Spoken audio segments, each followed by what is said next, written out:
আসন্না skill development ইনস্টিটিউটের professional motorcycle technician training কোর্সের প্রথম মাস শেষে শিক্ষার্থীদের নেওয়া হয় 3 ধাপের মূল্যায়ন।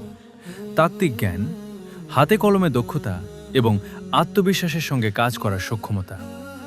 লিখিত পরীক্ষার মাধ্যমে যাচাই করা হয় মোটরসাইকেলের প্রতিটি গুরুত্বপূর্ণ পার্ট সম্পর্কে শিক্ষার্থীদের জ্ঞান।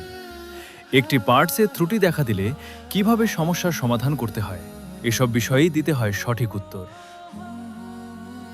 চলুন দেখে আসি একজন শিক্ষার্থীর প্র্যাকটিক্যাল পরীক্ষা, যেখানে বাস্তব দক্ষতারই হয় প্রকৃত মূল্যায়ন। আমি এখন বাইকের কার্বোরেটর খুলবো এবং কার্বোরেটরের ভিতরে কী কী সমস্যা হতে পারে সেটা চেক করব, ইন্সপেকশন করব এবং সেটা আবার রিঅ্যাসেম্বল করব। তো এখন আমাদের পেটককটা আগে অফ করতে হবে। পেটকক উপরে থাকলে অফ এবং নিচে হচ্ছে আমাদের রিজার্ভে থাকে।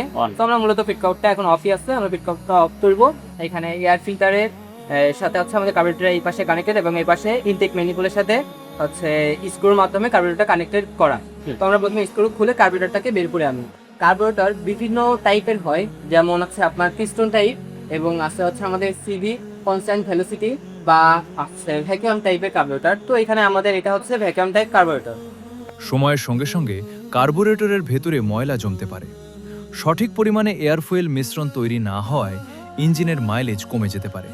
তাই আমরা কার্বোরেটরটি খুলে প্রতিটি অংশ ভালোভাবে ইন্সপেকশন করব, জমে থাকা ময়লা পরিষ্কার করব, প্রয়োজনীয় অংশগুলো পরীক্ষা করব এবং কার্বোরেটরটি সঠিক নিয়মে পুনরায় রিঅ্যাসেম্বল করে মোটরসাইকেলে স্থাপন করব।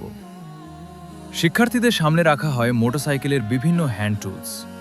প্রতিটি হ্যান্ড টুলের নাম, তার কাজ কি এবং কোথায় ব্যবহার করতে হয়, এইসব প্রশ্নের সঠিক উত্তর দিয়েই তারা তাদের জ্ঞান ও দক্ষতার প্রমাণ দেয়। এভাবেই আসন্না স্কিল ডেভেলপমেন্ট ইনস্টিটিউট তাত্ত্বিক জ্ঞান ও বাস্তব দক্ষতার সমন্বয়ে গড়ে তুলছে আগামী দিনের দক্ষ মোটরসাইকেল টেকনিশিয়ান।